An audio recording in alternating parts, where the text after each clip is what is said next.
Bismillahirrahmanirrahim. Dear students, Assalamu alaikum. This is lecture number 2 and part 1 of it. Unit number 9, the white lamb. So today we are going to read the text and do the explanation, right? And then after this, in the second part, we are going to do the exercise of the same lesson. So should we start now? So this is the sequence of slides for today's lecture. First, we are going to talk about the writer of this story, then reading and explanation of the text, and towards the end, we will have overall idea of this story. So kindly open your books and also keep the notebook with you. So we start with about the writer. If you open page number 88, the last page of this unit, so you will find out, for your ease, what I have done,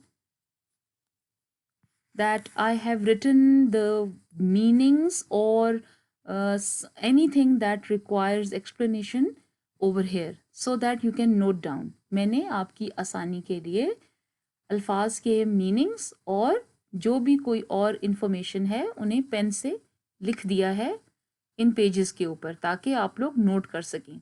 तो page 88 पर जाइए and there you are going to see that the writer whose picture I have kept over here, he is the son of a peasant. Peasant means farmer, and his full name was Sero Kanzadian. Sero, it is pronounced as Sero Kanzadian. So this is the full name which I have written on the top of this name along with the spelling that his name has. So he was trained as an elementary school teacher. So he was also a school teacher and taught in mountain villages of Armenia. Now, this is the place, this is the country he belonged to. He belonged to Armenia until he was called to the service in 1941. So इस ज़माने में ये जो time है 1941 का, इस वक्त दूसरी जंग अजीम जो है वो लड़ी जा रही थी. तो उस वक्त फौज में भर्ती कर लिया करते थे. तो इन्होंने फौज में भी जाकर लड़ाई लड़ी है. लेकिन हुआ क्या कि इनकी ज़िंदगी कोई इतनी आसान नहीं थी. He was wounded in action several times, बार बार ज़ख्मी भी हुए, and was decorated for valour. Valour होता है ब्रेवरी, अपनी बहादुरी के लिए उनको तमगे भी मिले. अच्छा, फिर हमारे काम की चीज़ in the second last line, since then he has published several novels and short story collections. ठीक है, सो राइटर भी थे, टीचर भी थे, फौज में भी थे. सो ही हैज़ मल्टीपल एक्सपीरियंस. ये बात ज़रूरी है कि उनका ताल्लुक माउंटेन विलेजेस के साथ रहा. आर्मीनिया, वहाँ पे रशियन लैंग्वेज का भी इन्फ्लुएंस है, तो ये लिखते भी रशियन या आर्मीनियन लैंग्वेज में थे. ठीक है. अच्छा, अब इन्होंने जिस लैंग्वेज में लिखा उसको ट्रांसलेट किया गया इंग्लिश में, और ट्रांसलेट जिन्होंने किया उनका नाम है Fiona Glagleva. Okay, they are a bit different names. So look at the spelling of Glagleva. So this is Glaguleva. So this is not the right spelling, but this is the spelling I have checked. So it was translated from Russian language into English by Fiona Glagleva. Okay, so we start from page number 83. So here there is this page. मैंने किताब के ही pages को जानबूझ के आपके सामने यहाँ पर लगाया ताकि आपको आसानी हो सके कि आप उसको नोट करें. ठीक है. ओके, स्टोरी का नाम है द वाइट लैम्ब. लैम्ब होता है the young one of any sheep. ठीक है. तो ये किसी भेड़ का जो बच्चा या बकरी के बच्चे को हम लैम्ब कहते हैं, शीप के बच्चे को. अच्छा जी, और उसका कलर है वाइट. फिलहाल हम इतनी बात करेंगे.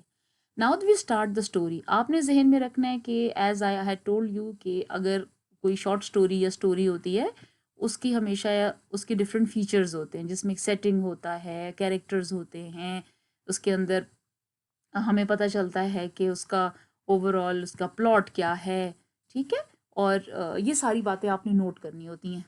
Okay, so the old gardener Nevsard went down to the spring that welled up under the nut tree to wash and to rest. अच्छा जी, we have been introduce the first character, अब ये main character है, ठीक है।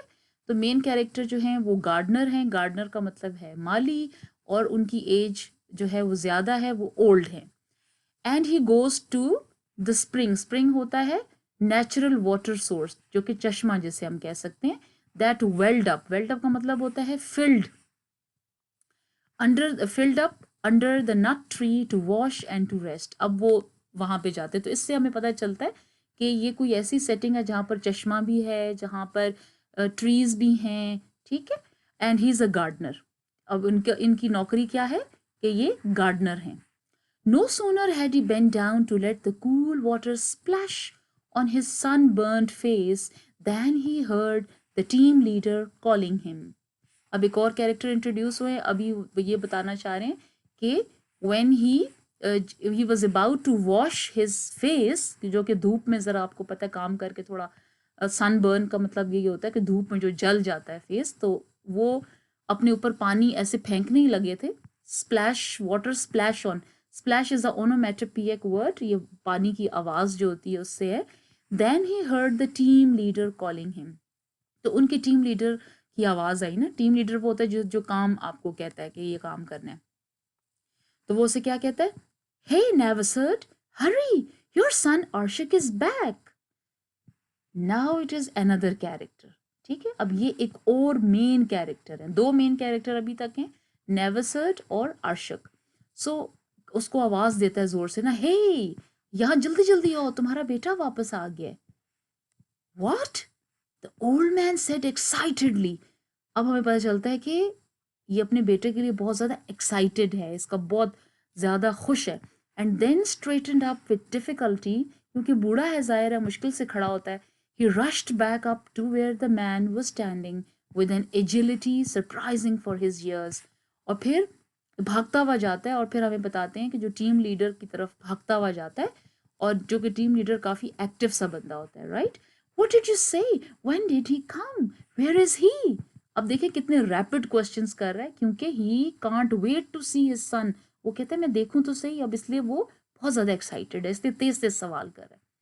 He is in the village, I saw him my self, he is driving a blue sedan. Sedan is basically a kind of a car, और ये अच्छी car होती है, ठीक है। सिडैन, ये मैंने यहाँ पे उसकी प्रोनाउंसिएशन भी लिख लिया आपके लिए, sedan. Riding through the village, अब सेटिंग ये है जी कि ये एक कोई गांव है। देखें पहले ही मैंने आपसे कहा यहाँ चश्मा है, यहाँ पर दरख्त हैं, तो अब पता चल गया कि ये विलेज है। सो फिर वो बंदा कहता है, lucky you Nevsard, God has blessed you with a fine son. इसको अंडरलाइन कीजिएगा, क्योंकि बाद में हमें पता चलेगा कि इसका क्या मतलब है। तो वो से कहता है कि कितना ज़बरदस्त है तुम्हारा बेटा, तुम तो बड़े लकी हो। The sun began to shine 10 times as brightly as before. अब ये सन एंड ये सन दोनों का मीनिंग डिफरेंट है, लेकिन साउंड एक है, इसलिए इसको हम कहते हैं होमोफोन। तो ये होमोफोन्स हैं, SON and SUN। So the sun began to shine 10 times as brightly as before. अब ये 10 times यहाँ पे सिर्फ उन्होंने ये गिन के नहीं कहा ऐसे, ये सिर्फ एम्फेसिस या उसके लिए कहा है। So it is hyperbole. Remember मैंने आपको कहा था कि एक फिगर ऑफ स्पीच होता है जिसमें आप एम्फेसिस के लिए इस्तेमाल करते हैं। तो अब वो इतना खुश था ना कि उसको सूरज लग रहा था कि वो पहले से भी ज्यादा चमकदार हो गया। Nevsard felt he was walking on air, जाहिर बात है उसको लगा तो हवा में है, इतना खुश है। His heart pounded with excitement, it beat with excitement, hit him, तो इतनी जोर जोर से दिल धड़क रहा है उसका। Neversert seemed to be pondering, means thinking, over something as he looked in the direction of the village, but then turned sharply and ran towards a spot in the orchard instead. Orchard हमेशा उस garden को कहते हैं जिसमें fruit होता है, तो it's a fruit garden. He had not seen Arshak for 10 years. अब हमें समझ आती है कि why is he excited? क्योंकि उसने 10 साल से अपने बच्चे को नहीं देखा था।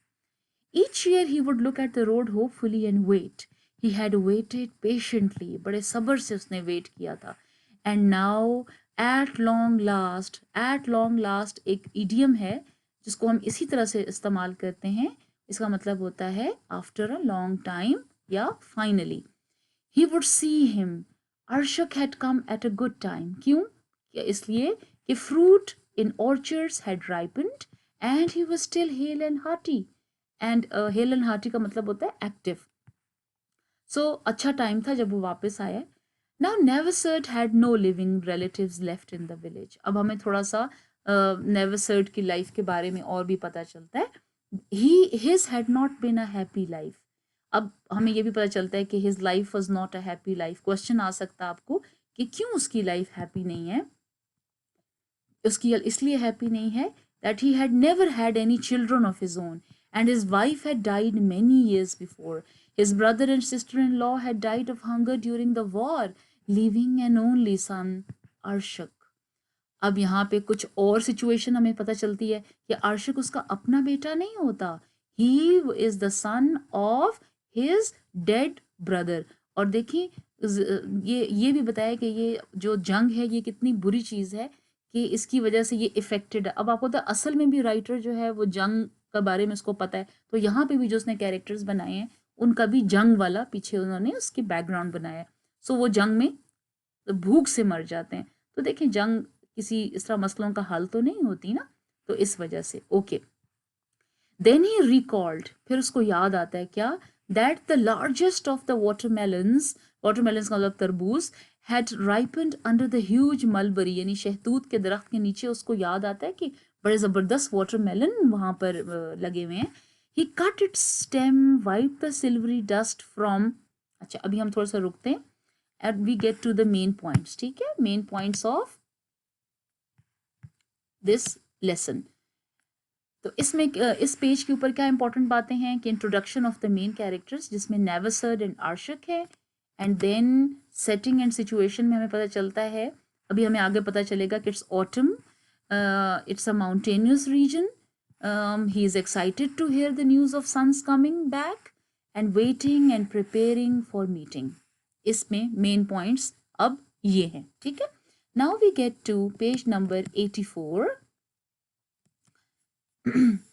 Now he goes and takes the melon with the hem, और उसको किससे साफ करता है, विद द हेम मतलब edge of his long jacket, and admired its shiny stripes.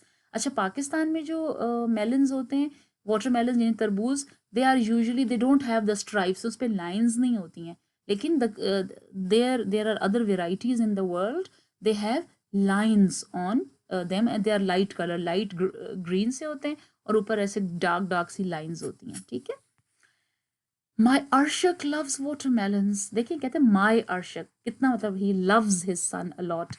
He mumbled means he speaks in a low voice. He got down on his knees, put his arms around the melon, and squeezed and pressed hard with his ear to the rind. Rind is that thick outer skin, जो थोड़े जैसे lemon या माल्टों की या इनकी सब की या तरबूज के ऊपर जो लेयर होती है उसे हम कहते हैं राइंड। ओके, अब ये क्या करता है, वो देसी तरीका ना कि वो करीब ला के ऐसे सुनता है, कैसे ऐसे ऐसे करके दबा के कि ये अच्छा है कि नहीं है, बड़ा देसी तरीका होता है देखने का कि whether watermelon is good or not. So he nodded approvingly, और जब उसके अंदर एक आवाज उसको आती है ना तो ऐसे सर हिलाता है कि ये तो ठीक लग रहा है। See, he then went over to the fig tree. Fig होते हैं जी इंजीर। Climbed it with difficulty and began picking the honey sweet fruit that had been pecked at here and there by the birds. Pecked का मतलब होता है कि वो जो चोंचे मार मार के उसको खाते हैं ना, तो वो वहां पे जाता है फिग ट्री के पास, अंजीर के दरख्त के पास, and climbs it with difficulty and began picking the honey sweet fruit that had been pecked at, which was eaten from here and there by the birds. He chose the figs and packed them gently into a bright woven basket. अब जी उसका fruit भी तैयार हो गया अपने बेटे के लिए क्योंकि वो तैयारियां कर रहा है। ठीक है, Then Neversert set out along the bank to where a 6-month-old white lamb was grazing. पहली दफा हमें पता चलता है कि जो टाइटल में उन्होंने कहा है the white lamb, तो वो कहाँ पर है। So the reference to the title is here on page number 84, जहाँ पर एक 6-month-old शीप का बच्चा जो है इट वॉज ग्रेजिंग मतलब घास खा रहा है, it is eating grass. He was saving the lamp for a special occasion. और उसने क्यों रखा हुआ लैम्प? देखें लैम्प पेट पेट एनिमल होता है, तो उसको किसी खास मकसद का मतलब होता है कुछ ज़बा करना होगा या इस तरह से, जाहिर है उसको इसने इस वजह से रखा हुआ. और वो स्पेशल ओकेजन क्या हो सकता है देखते हैं, क्या पता उस अपने बेटे के लिए कर रहा हो. Arshak has come home. I finally live to see the day. Neversert said to himself and untethered the lamb. अब आप देखिएगा थ्रू आउट, वैसे भी जो ओल्ड पीपल होते हैं जिनके पास लोग भी नहीं होते अगर, तो वो अपने आप से भी बातें करते हैं ना. तो he also talks to himself. तो कहता है कि देखो शुक्र है वो दिन आ गया जब मैं अपने बेटे को देख सकता हूँ. एंड ही अनटाइज, अनटेदर्ड का मतलब होता है उसको छुड़ाना ना, मतलब वो रस्सी बंदी होती है, तो he like untied the lamb. It bleated loudly. ना ब्लीट होती है ना साउंड ऑफ शीप, तो ये ओनोमेटोपिया है कि it takes out that sound. Okay, let's go fellow, Nevarsard said. Come on, Arshak is home. कहते देखो आर्शक तो घर आ रहा है. So he climbed the steep path to the village. The heavy basket pressed on his shoulders. आपको याद होगा ना उसके पास फ्रूट्स हैं, अब उसने ज़रा अपने शोल्डर पे रखी हुई है वो बास्केट, तो वो उसको काफ़ी, of course it's heavy. While the meek and gentle lamb, अब ये qualities हैं lamb की ना, ये shy, quiet and gentle means very nice, kind lamb either ran on her head or fell behind him. तो उसके साथ साथ मतलब the lamb is also going. Where are you going so early in the day? The people he met on the way asked. अब चूंकि गांव में यही होता है, लोग एक दूसरे को जानते हैं, तो वो बंदे रास्ते में जो भी होते हैं कहते हैं कि Where are you going, Navasat? तुम कहाँ पे जा रहे हो? हाँ, Arshak has come home for a visit. The old man would reply proudly. और हर एक को वो क्या कहता है कि मेरा बेटा घर आ रहा है. Arshak is coming for to visit me. मुझे देखने आ रहा है. तो अब इसे पता चलता है कि इसका बड़ा स्ट्रॉन्ग कनेक्शन है अपने बेटे के साथ, बिकॉज ही रिप्लाइज प्राउडली ना, इसको बड़ा फख्र है अपने बेटे पे के. और फिर ये द होल पैराग्राफ बेटे, जो नेक्स्ट पैराग्राफ जो है सारा it's about his memories, memories of Arshak's childhood. जब आर्शक छोटा था तब की उसको यादें जो हैं they are here. On the way, each tree and bush, each stone and spring reminded him of Urshak's childhood. Many were the times that he carried the child up the steep path on his back. बहुत दफ़ा ऐसा हुआ अपने कमर पे भी उसको उठा के ऊपर चढ़ा है वो. He would sit down to rest on this stone. Neversert would give Arshak a pear, Nashpati, and would wipe his nose with the hem of his long jacket. वो जैसे टिपिकली होता है कि नाक बह रही है तो जी अपने जैकेट के किनारे से साफ कर लिया, कोने से साफ कर लिया. तो वो ऐसा ही किया करता था जब कभी उसका नाक साफ करना होता था. ठीक है. So there was the spring which Arshak liked to drink from. Neversert would cup his hands and Arshak would drink from them. तो देखें कितना उसकी मोहब्बत थी कि वो अपने बेटे के लिए ऐसे हाथ का जो प्याला बना के, and then his son would drink from that cup of the hand.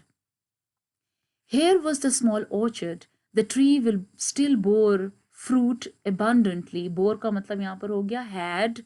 Fruit का abundantly means in a great amount, in a great quantity, and stayed green far into the autumn. When Arshak was 11, he fell from that cherry tree and broke his leg. अब इसको आप underline कीजिए for MCQ's point of view कि he fell from that cherry when he was 11 years old. And what happened after that? He broke his leg. Neversert carried him the many miles to the doctor in the distant settlement. In the far away settlement means population or the place to live. तो जैसे गांव में doctors करीब तो नहीं होते ना, तो जब उसको चोट लग जाती थी ऐसे कभी लगी तो वो दूर उसको डॉक्टर को दिखाने के लिए ले गया. Then Neversert thought of all the things he had sold to outfit Arshak for the city life when he had sent the boy off to study. अब थोड़ा सा वो आगे अपनी यादों में ज़रा, और अब अर्शक थोड़ा बड़ा हो जाता है, and then we come to know कि वो और बातें हमें पता चलती हैं that he had sold to outfit का मतलब है to provide Arshak for the city life when he had sent the boy off to study. अब देखें, अब हमें पता चलता है कि कितना कितना उसने उसके लिए कुर्बानियाँ दी हैं, सेक्रीफाइस किया है, एफर्ट्स किए हैं. अब उसको पढ़ाने के लिए उसने भेज दिया.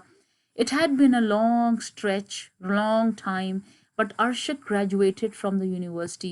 और हमें अब पता चलता है कि Arshak is now a graduate, university से पढ़ा है और फिर कहाँ चला गया. He had then gone to on to study in Moscow. Moscow Russia का कैपिटल सिटी है, ठीक है, और बड़ा बहुत बड़ा सिटी है. He had risen high in the world. इसको भी आप अंडरलाइन या हाईलाइट करें, इट्स इम्पॉर्टेंट कि एक बड़ा आदमी बन गया अर्शक. अच्छा, अब इम्पॉर्टेंट पॉइंट्स देखते हैं इस वाले पेज पे क्या है. Main points on page 84. We are introduce to the lamb, और टाइटल के साथ हमारा थोड़ा सा कनेक्शन है. Then Nevsard remembers the loving time with the son. ये जो इधर मेमोरीज वाली जगह पे, ठीक है. So loving time with the son. Arshak, now he's a city man living in Moscow and a graduate. ये जो आखिर में हमें पता चला, right? अब without further delay we get to the next page, page 85. But before that, Neversert would often, इसको मैं दोनों तरह pronounce करती हूँ, often and often. Often मुझे personally I like it. It is cool, you know. So Neversert would often tell his fellow villagers about the very important work Arshak was doing in the capital. अब देखिए, गांव के लोग पूछते थे कि हाँ भाई तुम्हारा बेटा क्यों नहीं आ रहा, वो शहर में क्या कर रहा है, तो कहता था बड़ा इंपॉर्टेंट काम कर रहा है वो, ऐसे फारग नहीं है मेरा बेटा. अबाउट हिज ग्रैंड कार, और से वो भी बताता था कि उसके पास एक बड़ी गाड़ी भी है. And that he lived in the biggest house in Moscow. जाहिर है ही वॉज अ गार्डनर, ये खुद तो एक माली था, तो अब बेटा जो है इसको था कि बहुत तरक्की कर गया और he is like the big man, wealthy man.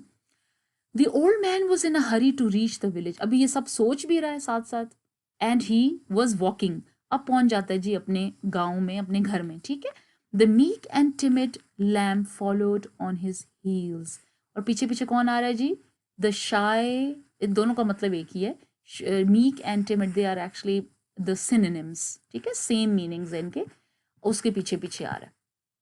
He finally reached his house, but did not see Arshak's car outside. Why didn't he drive right up? कहते कि अभी तक आया क्यों नहीं है मेरा बेटा, मेरा तो ख्याल था कि वो घर के बाहर खड़ा होगा. Neversert wondered. Wondered का मतलब है कि बड़ा हैरान था या सोच में था. What I'm talking about. The gravel is too sharp here. फिर खुद को खुद ही, अच्छा खुद से सवाल कर रहा है और खुद ही से जवाब दे रहा है. अब वो कहता है कि मुझे ऐसे लगता है कि वो इसलिए नहीं आया कि देखो यहाँ पर तो मेरे घर के बाहर जो है वो ग्रेवल का मतलब होता है स्मॉल स्टोन्स, और वो कहता है ये तो बड़े तेज हैं छोटे छोटे ये पत्थर. तो he was probably afraid he would ruin his tyres, कि वो उसकी गाड़ी के टायर्स तबाह हो जाएंगे. He would destroy his tyres. It's good he didn't drive up to the house. कहता है अच्छा हुआ वो नहीं आया और उसकी गाड़ी के टायर खराब हो जाते. अब थोड़ा सा description of the house of this gardener Neversert, उसकी अब डिस्क्रिप्शन देखें. His one storey flat roofed house. एक ही स्टोरी, एक ही मंजिल है उसकी, और उसमें है with a terrace and an earthen floor, was like an eagle's nest stuck onto the mountain slope. अब माउंटेन स्लोप के ऊपर उसका घर बना है और उसको उन्होंने सिमिली या कंपैरिजन दिया है किसके साथ, ये आपको एमसीक्यूज में आ सकता है. It was like an eagles nest, one among many others. Neversert entered the yard, यानी सहन या लॉन में, set the basket on the ground, tossed an armful of grass to the lamb. और फिर उसने क्या किया, कैसे उसकी तरफ ना उछाला वो, he threw an armful of grass to the lamb, कि चलो भाई तुम खाओ घास. And looked about. Underline करें इसको. For the first time he in his life, his house looked pitiful, यानी in a bad condition, poor and decrepit. Decrepit means very old. अब उसको अपना घर पहली दफ़ा गौर से देखते तो कहता है ये घर तो कुछ अच्छा नहीं लग रहा, क्योंकि अब उसका बेटा जो इतना अच्छी जगह से और अमीर सा था, तो उसको लगता है कि मेरा घर अच्छा नहीं है. Well, it's Ashak's house too. This is where he grew up. He won't be ashamed of his own house. मैंने आपसे कहा था ना कि he talks to himself, he questions and then he answers. ठीक है. So he said to console himself, to comfort himself. तो console होता है तसल्ली देना, अपने को खुद ही तसल्ली देता है. And began clearing the yard, और फिर सफाई करने लग जाता है. Congratulations, Neversert. Arshak's come back. अब एक और खातून जो है वहाँ से, मतलब एक खातून जो है नेबर से कहती हैं, it was the old neighbour woman looking over the fence. अब थोड़ा सा देखें कि गांव में घर एक दूसरे के, मतलब उसका गेट और बेल्स और ये चीज़ें नहीं लगी हुई होती हैं, तो वो ना ऐसे बाढ़ के ऊपर से कहती है कि बहुत मुबारक हो तुम्हें, तुम्हारा बेटा तो वापस आ गया। हाँ, never said flushed with Joy. अब उसकी फीलिंग्स चेक करें, उसके एक्सप्रेशन चेक करें। वो he gets red in face, यानी वो खुशी से लाल हो जाता है उसकी शक्ल। Thank you and may your wanderer return as well. फिर कहते हैं अल्लाह करे कि आपका भी जो ना फिरने टुरने वाला बच्चा है वापस आ जाए। वॉन्डर का मतलब होता है जो रोम करता है, इधर उधर ट्रैवलर होता है और एक जगह टिक के नहीं बैठता। फिर वो खातून कहती है आई सॉ अर्शक। अब ये खुद कहते हैं was he here, this is the lady that ask, ठीक है, ये दो लाइंस वो पूछती है। तो कहते हैं no no, I went to the shop for a package of needle and saw him standing out in front of the farm office. अच्छा, ओके, अब वो खातून ही उसको बताती है कि मैंने तो उसको देखा था कि वो he was standing in front of the farm office. What a fine boy he is, कहते हैं इतना जबरदस्त सा लड़का है भाई। You would never say he wasn't a Shah सन। उसको देख के जरा भी नहीं लगता कि वो किसी गरीब का बच्चा है, तो लगता है किसी अमीर का बच्चा है। देखें, शाह मतलब हो गया कि a rich person. Just couldn't take my eyes off him, कहते मैं तो देखती रह गई, नजरें भी नहीं हटा सकी। मे द लॉर्ड ब्लेस यू। अब सारे मतलब उसको दुआएं भी दे रहे हैं। और अब देखें जब ये बातें सारी करेंगे तो his excitement will even grow further, क्योंकि अब उसका दिल कर रहा है मैं अब जल्दी से मिलूं उसको, अपने बेटे को। Thank you, the old man said in a voice that was thick with emotion. उफ, इतना उसको इमोशनल हो जाता है, कहता है बस मैं तो देखूंगा, बस उनको अब किस वक्त देखूं मैं। And he says thank you, underline कीजिएगा, he went about tidying up the yard with zeal, और जोश जज्बे के साथ, zeal means with high spirits, वो बार उसको दोबारा से क्लीनिंग करनी शुरू कर देता है। First he swept up the dirt, अब खुद सफाइयाँ कर रहा है ना घर की, पहले अभी लॉन की कर रहा है। I don't want my boy to dirty his shoes, कहते हैं मैं नहीं चाहता मेरे बेटे की वजह के जूते गंदे हो जाएं। Then he hammered in a protruding nail with a rock. फिर होता है ना ऐसे जैसे कीलें कभी निकल आती हैं, मतलब कहीं से वो चुभने लग जाती हैं, तो कहता है कि हाय मेरा बेटा उस पर बैठेगा तो ये तो उसको चुभेगी कील। सो हैमर्ड मतलब क्या हुआ, हिट विद हैमर, मतलब ये वर्ब यूज हुआ है ना। So then he hammered in a protruding का मतलब होता है स्टिकिंग आउट, जो बाहर निकली हुई कील होती है ना उसको वो ऐसे पत्थर से ठक ठक करके नीचे कर देता है। Arshak might catch his sleeve on it, कहते हैं मैं इसलिए इसको कर रहा हूँ कि अगर उसका बाजू उसके साथ टकर गया तो देखो उसको दर्द होगा और या उसका जैकेट फट जाएगी, एंड टीयर हिज जैकेट। अच्छा, अब इंपॉर्टेंट पॉइंट्स देख लेते हैं because the page is about to finish. अब इस पेज के पॉइंट्स हैं जी कि old man reaches his house which is not in a good condition. He waits for the sun while cleaning and setting it. Neighbors talk to him about the sun. More description about the lamb. ये ऊपर थी ना lamb के बारे में description, कि यहाँ पर कि टिमिड शाय लैम्ब फॉलोड, फिर उसको वो घास देता है। फिर more description about the lamb and very caring towards the son. अब हमें पता चलता है कि how much caring he is for his son. Okay, we quickly go to page number 86। अच्छा, पीछे उसने क्या बात की थी, sorry I need to get back. हाँ, Nevarsard open the door, a cot stood forlornly against. अब ये अपना दरवाजा, अब देखें घर के अंदर आ जाता है ना, पहले सहन में था अब घर के अंदर आ रहा है। जैसे दरवाजा खोलता है तो उसमें एक छोटा बेड होता है, स्मॉल बेड, कॉट होता है ना, बेबी कॉट जैसे।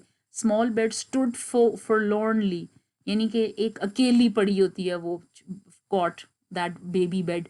अच्छा, अब आप देखें ये जो फॉरलॉर्न होता है ना, this is used for humans, तो इसलिए यहाँ पर्सोनिफिकेशन है कि एक बेड अकेला, ठीक है, तो अकेला बेड तो हम नहीं कहते ना, so that's a human quality, so personification, ठीक है, it's a figure of speech. So a cot stood forlornly means lonely against the bare. Bare means empty, empty wall. अच्छा, अब ये ना अपने से बातें कर रहा है एज इफ कि वो अपनी बेटे से क्या बात करेगा। कहता है, अब देखिए मैंने लिखा हुआ ऊपर इन पिंक, ये इन दिस पिंक हाइलाइटर, कि टॉकिंग इन थॉट्स टू अर्शक, और कहता है आई से, कहता है मैं से क्या कहूँगा, remember how you slept on this bed Arshak. अच्छा, अब ये कॉट जो था ना, ये छोटा bed, it was Arshak's bed, and I slept here on the floor. देखिए हमें और पता चलता है कि कितनी मोहब्बत थी कि वो बेटे को तो बेड पे सुलाता था और खुद किधर सोता था, जमीन पे। ज़रा पैसे तो नहीं थे इतने ज़्यादा। So he was thinking as he smoothed the cover, वो जो ऊपर से ना ऐसे उसके कवर को अभी तक उस पर जो चादर थी या जो भी थी उसको ना आहिस्ता आहिस्ता उसको अरेंज करता है, उसको सही करता है। और फिर दोबारा कहता है आई से दिस इज योर ओल्ड बोल। बोल वो जो प्याला सा होता है ना, the one you ate from, देखो तुम्हारा वो प्याला भी है जिससे तुम खाया करते थे। Look Arshak, this is your wooden spoon. Remember the day I bought it from the wood carver Manas. अच्छा मानस जो है ना, वो वुड कार्वर वो बंदा होता है जो who makes designs on would, जो उसके ऊपर डिजाइन बनाता है लकड़ी के।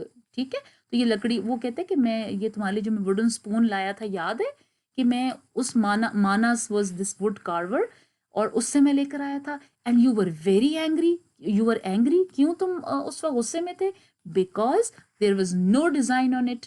आपको एमसीक्यूज में आ सकता है कि why was Arshak angry regarding the wooden spoon, तो आपका आंसर होगा because there was no design on it. And then I took it to the artist and had it painted for you.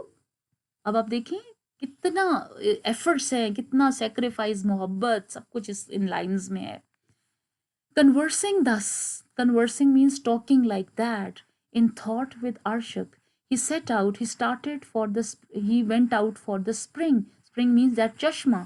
Brought some water, क्योंकि उसके बेटे आर्शक को चश्मे का पानी पसंद है, उसको याद है ये सारी बात।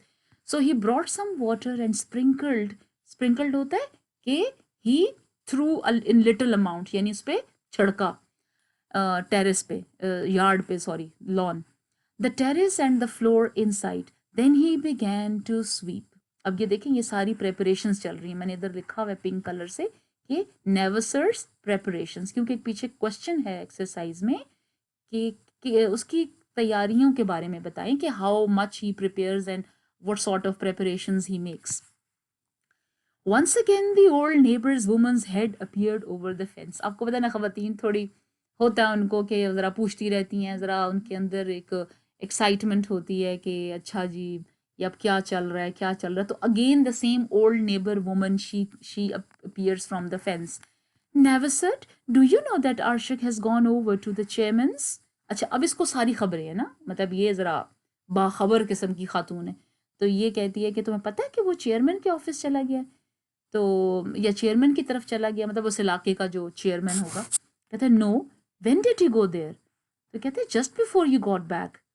तो फिर ये खुद ही कहता है कि he must have seen there was no one at home and gone over there to rest up, he'll be along. कहते आ जाएगा, आ जाएगा, he won't get lost. अब देखिए मैंने लिखा है he is giving justification and explanation, खुद ही explanation दे रहा है कि नहीं नहीं मेरा बेटा तो आने वाला है। Of course, Neverset brought some kindling wood, ये small dry pieces होते हैं, kindling wood, and stacked means gathered it by the outdoor fireplace. अब उसने आग भी, आपको पता है इलाकों में ठंड भी बहुत होती है, रशियन साइड पे या इन साइड पे बहुत ज़्यादा ठंड, सो ही ब्रिंग्स फायर, अपनी फायर प्लेस के लिए लकड़ियाँ लेकर आता है। Then he took his knife from his belt. अब ये लाइन बड़ी इंपॉर्टेंट है, ये दो लाइन्स आपने देखनी है। Then he took his knife from his belt and went over to the lamb. Uh-oh. So what it means? He has to slaughter the lamb. उसको ज़बा करना चाहता है। लेकिन अगली लाइन देखें, at the last moment he changed his mind. उसने अपना idea जो उसको आया था वो बदल दिया, प्लान बदल दिया, माइंड बदल दिया। He did not do that, वरना अभी वो ज़बा कर देता। और फिर क्या कहता है, I'll wait till Arshak comes. He decided and looked in the direction of the chairman's 2-story house. यानी कि ज़ाहिर चेयरमैन तो अमीर होता है, उसके 2 स्टोरी हाउस होता है। फिर सोचता है What's keeping him? What's keeping him का मतलब होता है कि why is he away? Why is he busy? Why he is not coming back? It will be dark soon. अब नोट करें, उसको खबर पता नहीं कब मिली थी और अब it's going to be evening time. अभी तक उसका बेटा उसके पास आया नहीं है। अब इधर उधर से लोग ही बता रहे हैं, ओके द वुमन टेल्स, और रास्ते में लोग बता रहे हैं, but he has not seen his son. फिर सोचता है कि यार मैंने इतने फ्रूट भी तोड़े थे, स्पेशली फिग्स, इंजीर, दैट विल स्पॉइल, वो तो ख़राब हो जाएगी। The kernel will lose its taste, और उसके अंदर जो सारा वो नरम नरम सा चेरी लाइक जो उसके अंदर होता है ना, अंजीर के अंदर अगर आपने कभी खाई हो तो बहुत नरम सा होता है, तो कहते हैं कि तो कॉर्नल जो है जिसके अंदर नरम वाला हिस्सा है वो तो उसका टेस्ट तो ख़त्म हो जाएगा। Okay, so he took the fruit from the basket and laid it on the window sill. और वो क्या करता है कि वो बास्केट से फ्रूट निकाल के ना, तो विंडो सिल का मतलब होता है कुछ जो विंडो के सामने एक शेल्फ उसके नीचे मतलब होता है, so window, it's a shelf below a window, उस पर रख देता है ताकि हवा लगे उसको। Then he borrowed a new table cloth from the neighbours. अब आप देखें एक और काम करता है, एक और प्रेपरेशन। अब इसके पास टेबल क्लॉथ अच्छा नहीं होता, तो so he takes a new one, उससे उधार लेता है अपने नेबर से। He covers the table, shook out the rug, और जो उसका नीचे उसने कालीन सा डाला होता है, छोटा सा कारपेट, उसको ऐसे झटकता है कि मैल निकल जाए, dust, and covered the couch and put a pillow on it. Okay, everything was now ready. देखें तैयारियां मुकम्मल हो गई, लेकिन आगे चेक करें, still Arshak had not come. What's the matter? Why did he go to the chairman's house? Neversud wondered irritably. अब देखिए, अब उसके अंदर ना एक झुंझलाहट आ गई है। He is annoyed now. गुस्सा आ रहा है उसको। And a tremor passed through his hands. क्योंकि बूढ़ा है ना, तो गुस्सा जब आया तो थोड़ा सा कांप गए उसके हाथ। So shivered. The shiver passed through his hands. And इसको भी अंडरलाइन कीजिएगा, ही हरी टू कंसोल हिमसेल्फ। फिर दोबारा से खुद को खुद तसल्ली देगा। कहता क्या है, Arshak is an important man, he had to drop by and ask the chairman about how things are in the village. कहते हैं जाहिर है वो इतना इंपॉर्टेंट बंदा है अर्शक, तो वो चेयरमैन के पास जाके बड़ी बड़ी बातें डिस्कस कर रहा होगा। And what's the rush anyway, कहते मुझे क्या जल्दी है यार, I have him all to myself for a couple of days. 2 दिन तो मैं उसको अपने पास से उठने भी नहीं दूंगा। आई वोंट लेट हिम, ये इसको ज़रूर अंडरलाइन कीजिएगा, I won't let him out of my sight, मैं इसको अपनी आंखों से दूर नहीं जाने दूंगा। Will make up for the lost time, और ये जो टाइम ज़ाय हो गया है, विल मेक अप मतलब we will compensate, make up for the lost time ये ईडियम है, इसका मतलब होता है वी विल कंपनसेट। ठीक है, अच्छा अभी हमें फर्दर इसके बारे में चीज़ें पता चल रही हैं। मेन पॉइंट्स में देखिए on page 86, these are the main points, that Nevisar talks to himself about Arshak while arranging the house. The neighbor woman tells about Arshak's going to chairman's place. The old man gives justification to the lady about the son's being late to meet him. Lamb has to be slaughtered for the son, but he delays it, now getting agitated. Why so late? But still hopeful. अब ये सारे इस page के ऊपर बातें हुई हैं। ठीक है, अच्छा अब हम जल्दी जल्दी जाते हैं सेकंड लास्ट पेज पे। अभी आहिस्ता आहिस्ता हम क्लाइमैक्स की तरफ जा रहे हैं। हमें ये पता चल रहा है कि कॉन्फ्लिक्ट ये चल रहा है, टसल ये चल रहा है, टेंशन ये चल रही है कि बेटा आ तो चुका है पर अभी तक उसे मिला नहीं है। ठीक है, अब देखते हैं चीज़ें आहिस्ता आहिस्ता अपने एक पीक पे जाएंगी। ऑलराइट, जैसे स्टोरीज में होता है कि there is always that suspense that takes you, the tension takes you to the climax. So the son was setting. अब देखें कितना ज़्यादा टाइम हो गया कि it's now going to be the evening, but still Arshak had not come home. आप देखिएगा हर वक्त यही बात आपको मिलेगी। The old man's anxiety, anxiety होता है वरी, mounted, increased, बढ़ गई। There was a moment when he was about to set out for the chairman's house. एक वक्त ऐसा भी आया ना कि वो खुद जाना चाह रहा था चेयरमैन के घर की तरफ, but then he changed his mind. ये चेंजिंग ऑफ हिज माइंड 2-3 जगह पर आपको नजर आएगा, और आप देखेंगे आखिर में कि इसकी बड़ी इंपॉर्टेंस है। He went into the yard and called to his neighbor's grandson. अब उसने एक बच्चे को बुलाया जो कि ग्रैंडसन था नेबर का। Run over and see what Arshik is doing. Tell him I'm at home and waiting for him, he said. The boy was back in no time. वो तो जल्दी से वापस आ गया बेटा। Well, did you see Arshik? What's he doing? तो आगे से वो बताता है कि drinking tea. Did you tell him that I'm home? कहते yes. कहते what did he say? He said all right. अच्छा, अब ये सारी गुफ्तगू है जो अर्शक एंड उस ग्रैंडसन के बीच में हुई, अब वो आके इसको बता रहा है नेवसर्ड को. Nevsard repeated the words to himself. Well, then that means he'll soon be home.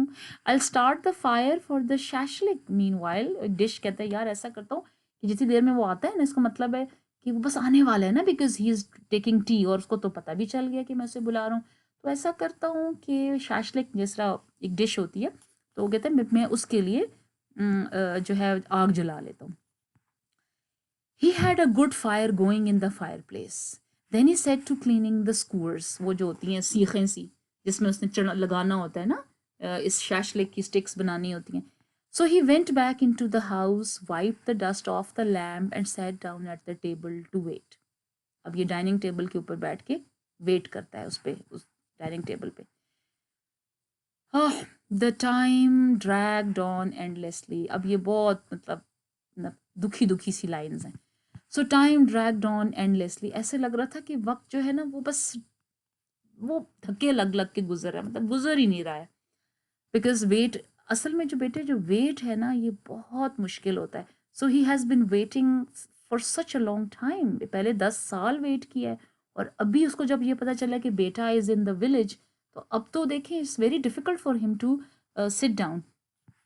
The lights went on in the village. अब तो रात हो गई. And the houses took on a cosy look. यानी कि अब सारे घरों के अंदर ऐसे सब ने वो आग वाग जला लिया, तो वार्म कंफर्टेबल घर हो गए सारे. अंडरलाइन कीजिएगा नहीं, इसको नहीं, नीचे वाले को. The street noises were dying down soon. क्योंकि अब लोग तो अपने घरों में, अब सब लोग इधर से, तो बाहर भी खामोशी हो गई. The only sound was that of dogs barking mournfully in the distance. और ऐसे लग रहा था कि जो डॉग्स की आवाज़ें हैं ना वो मोर्नफुली, मतलब वो बहुत गमगीन सी आवाज़ें हैं. अच्छा, अब इस तरह की चीज़ जब कहीं होती है ना जहाँ पर आपको लगता है कि हवा गमगीन है या कुछ इस तरह से बाहर किसी चीज़ को देख के आपको लगता है, असल में उसको हम लिटरेचर में कहते हैं फोर शैडोइंग. फोर शैडोइंग ये होता है कि पहले से ही एक किस्म की बात समझें, एक इशारा दे दिया जाता है कि कुछ गलत या बुरा या something bad is going to happen या something sad is going to happen. तो ये जो बात है ना, फोर शैडोइंग का मतलब हुआ पहले से ही किसी बात का इशारा दे देना. ठीक है. सो अब न्यू पैराग्राफ में क्या है कि अर्शक हैड नॉट स्टिल रिटर्न्ड. अब नोट करें, almost every paragraph has the same thing. ठीक है. The fire died down. सब कुछ ख़त्म हो गया, आग भी बुझ गई. Living a mount, a pile, a heap of ashes. आपको पता है जब लकड़ियाँ तमाम जल जाती हैं तो पीछे बस सिर्फ राख बचती है. This is also symbolic. हो सकता है उसकी उम्मीदों की राख हो सकता है his hopes are now like those ashes in the fireplace. While the lamb lay on the grass chewing his cud, cud is like his food, Neversert was all ears as he peered into the darkness. अब वो उसकी आंखें भी बिल्कुल थक गई हैं, मतलब वो अंधेरे में भी ऐसे ऐसे देख रहा है. Underline, his eyes became strained. strained का वही मतलब होता है कि बिल्कुल थक गई बोझ से उसके देख देख के, घूर घूर के. and started to tear. ऐसा लग रहा था फट जाएंगी. his head felt heavy. अब सर भी बहुत भारी हो गया. he rose, he stood up, but his feet refused to budge. to budge means to move. उसके हरकत करने से इनकार कर दिया उसके पाँव ने, क्योंकि जाहिर है it was his condition was so bad. Why should I go begging to him. अब उसको ज़ाहिर गुस्सा है अंदर से. I am older than he is, he should come to me. He began to grumble, complain, शिकायत, शिकवा, गिला. But then consoled. देखें, फिर भी देखें अंदर से खुद को फिर तसल्ली देता है. once again by saying, well, he's an important man. Maybe he has some important business to discuss with the chairman. He'll come home in the morning. But still, he waited. He waited far into the small hours. अब note करें, waited, waited. अब ये repetition जैसे हथौड़े बरसा रही है ना, जैसे बार बार ठक ठक ठक, waited, waited, waited. See? So, this is quite it's it's quite difficult for him, but still he gives consolation to him. अब ये देखें, this is the season. The autumn night was drawing to a close. हमें पता चलता है कि autumn season है. The old man's eyes grew dim from peering. Peering होता है looking closely, जो ऐसे घूर, मतलब ऐसे देख देख के ना ऐसे आंखें चुंदिया जाती हैं बंदे की. सो अब उसकी आंखों में नज़र भी ऐसे वो हो गई थी. अच्छा, अभी हम important points देख लेते हैं. It is almost evening, but the sun is not there. Asks neighbor's grandson to tell Arshak about his waiting for him. The boy comes back to tell him that he has informed the son. He waits till it is night. He is now tired, agitated, but still consoles himself. अब देखिए, मैंने फिर वो mention किया है कि repetition of the word wait, it is meaningful. ये जाहिर है ये वेट ही है थ्रू आउट, इसमें कॉन्फ्लिक्ट ही वेट है, बस वेट ही कर रहा है वो उस वक्त से. Okay, now this is the last page, page number 88. अब हम आहिस्ता आहिस्ता बढ़ रहे हैं क्लाइमैक्स के बाद. अभी क्लाइमैक्स आएगा और फिर anti climax and resolution.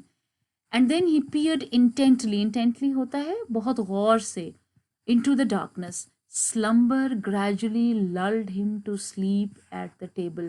Slumber होता है sleep, Aahista Aahista it brought him to sleep, relaxed और calmed, जैसे कि लोरी दियो, at the table. वहीं टेबल पे ही सो गया. He did not know how long he had slept. He was awakened by the neighbor's woman's voice calling from the yard. वही खातून जिसको बहुत ज़्यादा पहले भी तजस्सुस था कि क्या बात है बेटा, या वो खबरें दे रही थी. The same lady, she her voice wakes him up. He opened his eyes and was surprised to see the first rays of the sun peeping into the window. अब सुबह हो गई है, वो हैरान हो गए हैं, मैं तो इधर सोया हूँ. Never, hey, never, the neighbor called. He rushed out of the house. His neighbor was looking over the fence. How come you have slept so late today? इतनी देर तक सोते रहे आज. कहते क्यों? What is it? Is Arshak on his way here? अब देखिए ये पीक ऑफ क्लाइमैक्स आ गई है, क्योंकि इसके बाद का जो जवाब होगा ना, that is going to matter a lot. यहां तक हम भी सस्पेंस में. नो, अब यहां से देखें decline, rising action, sorry falling action start हो जाता है.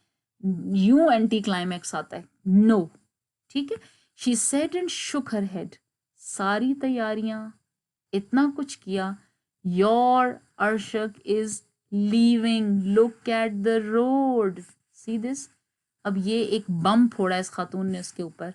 और अब देखें ये एंटी क्लाइमैक्स फॉलिंग एक्शन आ रहा है यहाँ से. Neversud felt as if the roof had come down on his head. ऐसे लगा पूरी छत उस पे गिर गई. He's shocked. He can't believe. How can he do that? How his son can do that? इतनी तैयारियां, इतना वेट, इतना इंतजार.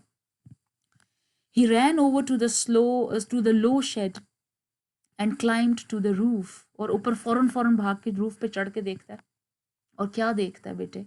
That Arshak's car was speeding along the road, glittering in the sun, shining in the sun, quickly becoming smaller and smaller because he was leaving the village quickly. Now, what is his condition? Now, this is called the resolution. Means now this is the end part, the last part. Now, he is shattered, he is broken. बिल्कुल उसके अंदर सांस नहीं है, जान नहीं है. So his unsteady gait, unsteady means not confident, shaky. Gait का मतलब होता है चाल, the way you walk, was that of an old man. उससे पहले तो वो खुद को कितना जवान महसूस कर रहा था because he was full of life, he was full of excitement. लेकिन अब he was without any there is no stamina left. उसके अंदर तो कोई बात ही नहीं रह गई थी, कोई हिम्मत ही नहीं रह गई थी. Neversud was making his way down the path to the orchards.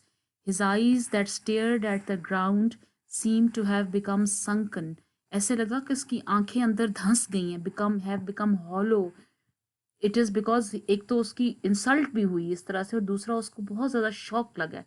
His back seemed more stooped. ऐसे लगा कि आज उसकी कमर और झुक गई. It was bent than ever. The white lamb gamboled after him.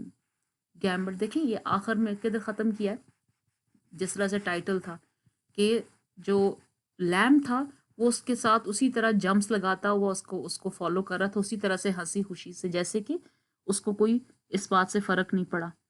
तो यहाँ पर ये बात ख़त्म हो गई. मुझे नहीं पता कि आपको समझ आई है कि नहीं कि टाइटल का क्या रेलेवेंस है. देखिए इसका टाइटल है द वाइट लैम्प. तो आपने ये सोचें, थोड़ा सा कल हम इस पे बात कर लेंगे कि why the title is the white lamp. इसका जवाब मुझे आपसे चाहिए कि why the title is the white lamp. इसका टाइटल तो कुछ और भी हो सकता था. लैम्प बेचारे का जिक्र तो 3 दफ़ा आया total through out the story, 3 या 4 दफ़ा. So it's most of the times it's Arshak and Navaserd. Arshak and Navaserd. तो लैम्प कहाँ से आ गया, तो इस पे सोचे हम बात करेंगे. तो इम्पोर्टेंट पॉइंट्स जो हैं इस पेज के, that pitiable condition due to the stress of waiting. Navaserd की जो हालत बहुत ख़राब है. He sleeps at the table and wakes up at the sound of the same old lady telling him about Arshak's going back without meeting him. He is shocked to see his car leaving. The lamb is still with him, running around happily. तो इस तरह ये सारी बातें हुई हैं. ये सारी मैंने समरी पॉइंट्स आपको दे दिए हैं. अब ओवरऑल आइडिया मैं आपसे बात करना चाह रही थी, और ओवरऑल आइडिया देखें कि जॉनर है short story, emotional story of relationship between parents and children. असल में ये स्टोरी तो एक बाप और बेटे के दरमियान रिलेशनशिप की कहानी है ना, और बड़ी इमोशनल है, जज्बाती कहानी है. लेकिन it has a very simple plot. Simple plot है इसका. अभी मैं प्लॉट एक्सप्लेन करती हूँ. 2 मेन कैरेक्टर्स हैं बस इसमें. नेवसर्ड, द स्पेलिंग प्लीज किसको करेक्ट कर लीजिए. Nevsard RD, the old man and Arshak, his foster son. Foster son होता है जिसको आपने पाला होता है. कॉन्फ्लिक्ट क्या है कि father waiting to meet his son. ठीक है, ये थ्रू आउट द स्टोरी हम इसमें यही एक कॉन्फ्लिक्ट है, यही एक टेंशन का पॉइंट है. ठीक है, इस कहानी की जो टोन है वो सैड है, सॉरोफुल है. इसमें एक बाप की उम्मीदें टूटने की कहानी है ऑफ कोर्स. ठीक है, और आप ये देखें कि थीम इसका क्या है कि children can never understand the sacrifices and struggles of parents which they make in raising them. They become thankless when their time to pay back comes. कि बच्चे कभी नहीं समझ सकते वो सेक्रीफाइसेस, वो कुर्बानियाँ, वो कोशिशें, वो मेहनतें जो उनके माँ बाप उनको बड़ा करने में करते हैं. वो भूल जाते हैं सब कुछ, वो पीछे मुड़ के भी नहीं देखते. जैसे कि अर्शक वॉज नॉट लुकिंग बैक. उसने एक मिनट को नहीं सोचा कि उसके बाप पर क्या गुजरी होगी, और आज वो बड़ा आदमी बन गया तो उसने कोई उसको उसका फ़र्ज था. लेकिन और अभी भी सारा काम उसका बाप कर रहा था घर में, उसका इंतज़ार कर रहा था. तो शेक्सपियर ने अपना एक बड़ा फेमस उसका एक प्ले है किंग लेयर. उसके एक्ट 1 सीन 4 में उसने कहा था कि how sharper than a serpent's tooth it is to have a thankless child. कि अगर आपका बच्चा आपका शुक्रिया अदा ना करता हो, आपकी कुर्बानियों को ना समझता हो, तो वो उस जहरीले सांप से भी बदतर है जो कि जिसके एक काटने से बंदा मर जाता है. वो उससे भी बदतर है और पॉइजनस है. तो यही वाला ये बेसिकली थीम है इस पूरी कहानी का. ठीक है, ओके. तो ये देखें मैंने प्लॉट को थोड़ा सा कोशिश की है कि आपको वो करने की. इसको आप कॉपी कर लीजिएगा अपनी. तो इसमें ब्लू में सारे मैंने एरोस लगाए हैं. एंड दिस इज़ हाउ कि एक्सपोजिशन इंट्रोडक्शन में क्या होता है, सेटिंग है, सारा कुछ है. राइजिंग एक्शन में क्या हो रहा है, फिर क्लाइमैक्स में peak of his wait the neighbour woman tells about Arshak. फिर फॉलिंग एक्शन में Arshak leaves without meeting. Resolution में क्या होता है, मतलब एंड क्या होता है इसका कि never surd is extremely sad and disappointed. Sad तो खैर बहुत छोटा वर्ड है.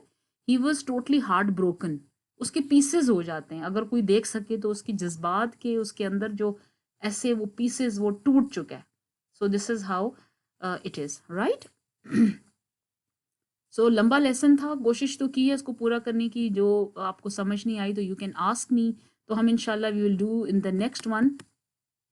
This is the end of this lecture 2 part 1, and inshallah coming up next will be lecture 2 part 2, in which we are going to do the exercise of this lesson. So I hope that you people will understand whatever I have said. If not, you can drop your questions and I'm going to answer them. See you inshallah soon. Allah Hafiz.